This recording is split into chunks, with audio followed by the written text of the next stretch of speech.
এর কোরবানির সময় যখন গরু জবাই করো, একটা গরুর সামনে ছুরি দেখাইও না, নিষেধ, গরু কষ্ট পাবে। এক গরুর সামনে আর একটা গরুরে জবাই করবা না, গরু কষ্ট পাবে।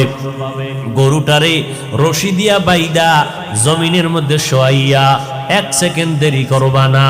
কিন্তু আমাদের সমাজের মানুষেরা কোরবানির সময় গরুটারে হাতে পায়ে বান্ধিয়া মাটির মধ্যে শোয়াইয়া এরপরে বিশাল চিঠি ভরে অমুকের মাইয়া, অমুকের ভোলা, এই রকম 7 নাম 13 বাড়ির নাম নিয়া গোষ্ঠী শুদ্ধা নাম পড়ে।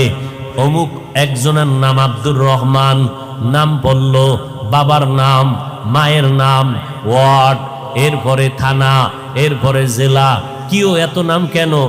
আমার এই নামে তো অমুক জেলায় আরো থাকতে পারে, যদি এই জেলার নাম না কও তাহলে আমার দোয়া তো আর এক জেলায় চলে যাইব।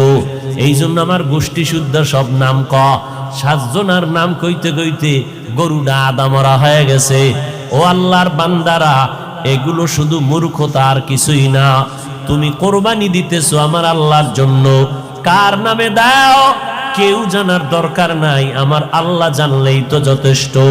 আল্লাহর জন্যই যদি দিয়া থাকো, ইমাম সাহেবের ডাইকে আবার গরুডারে কষ্ট দিয়ে কেন চিঠি পড়াও? এর একমাত্র কারণ এই মানুষটা বড় মূর্খ। জুমার দিন ইমাম সাহেবের নিয়ত করছে, হুজুর আব্বার লেগে একটু দোয়া করেন। পকেটে 1000 টাকার হাদিয়াটা রাখছে। ইমাম সাহেব দোয়া করতে গিয়ে আরো 6 জনের নাম কইয়া লাইছে মোনাজাত। মোনাজাতের ভিতরেই মেজাজ গরম, হাদিয়াটা দিয়া হবে না যে ইমাম সাহেব আমার বাবার জন্য দোয়া করতে গিয়া 1000 টাকা দিব হাদিয়া নিয়ত করছি, হেদিয়া আরো 6 জনের নাম কইল।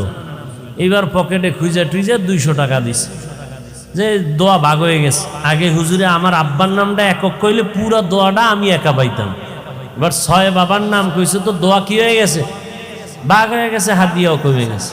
এরকম কিছু জাহেল, কিছু ধর্মান্ধ মূর্খ আমাদের সমাজে আছে না নাই? আল্লাহ হেদায়েত দান করুন। হकीकत से तो दुनिया बेखबर है, दुनिया की नुमाइश पर नजर है।